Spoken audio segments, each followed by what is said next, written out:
গণ অভ্যুত্থানের মাধ্যমে শেখ হাসিনা সরকারের পতনের পর ডক্টর ইউনূসের নেতৃত্বে গঠিত হয় অন্তর্বর্তীকালীন সরকার। তবে সেই সরকারের নিয়োগ পাওয়া উপদেষ্টাদের নিয়ে তখন থেকেই নানা আলোচনা সমালোচনা। এবার নতুন করে আরও ৩ উপদেষ্টা দায়িত্ব পাওয়ার পর পূর্ববর্তী সময়ে তাদের নানা বিতর্কিত কর্মকাণ্ড ঘিরে আবারও শুরু হয়েছে বিতর্কের ঝড়।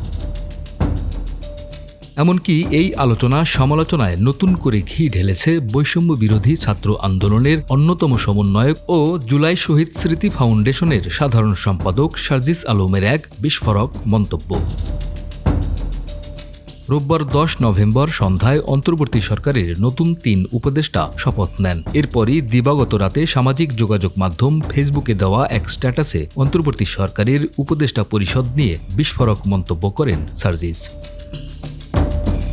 সার্জিস আলম লেখেন, শুধু একটা বিভাগ থেকেই ১৩ জন উপদেষ্টা, অথচ উত্তরবঙ্গের রংপুর রাজশাহী বিভাগের ১৬ জেলা থেকে কোনো উপদেষ্টা নাই। তার উপর খুনি হাসিনার তেলবাজরাও উপদেষ্টা হচ্ছেন।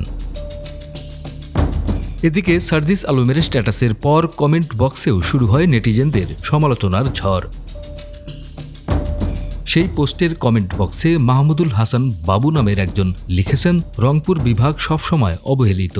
শেখ সাহেব নামের একজন লিখেছেন, বিপ্লব মনে হয় হাতছাড়া হয়ে যাচ্ছে। সাইদ আহমেদ নামে একজন লিখেছেন, তামাশা শুরু হয়েছে দেশ নিয়ে, কঠিন বিপদ সম্মুখে দেখতে পাচ্ছি, এর দায়ভার কারা নেবে? এম রহমান মাসুম নামের এক নেটিজেন লিখেছেন, এগুলো কি শুরু হইল? এই সরকারকে কে চালায়?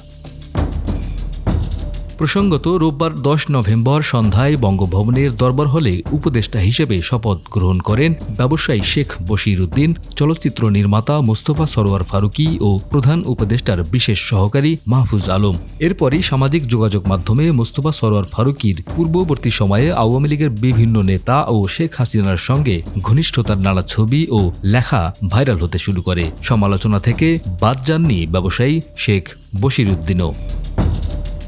ডেস্ক রিপোর্ট, আমাদের সময়।